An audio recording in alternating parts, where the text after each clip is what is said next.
ഇന്നെന്തോ special ലഞ്ചാണല്ലോ അമ്മ ഉണ്ടാക്കുന്നത്. പോയി നോക്കാം.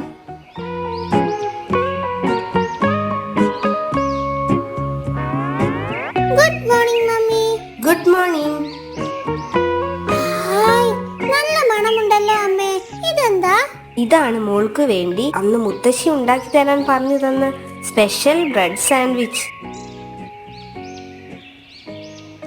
ഹായ്, ഇന്ന് ബ്രേക്ക്ഫാസ്റ്റിന് കഴിക്കാനുള്ളതാണോ അമ്മേ? അല്ലല്ല, ഇത് മോൾക്ക് ഉച്ചയ്ക്ക് ലഞ്ചിന് കഴിക്കാനുള്ളതാ. Hi, thank you mummy.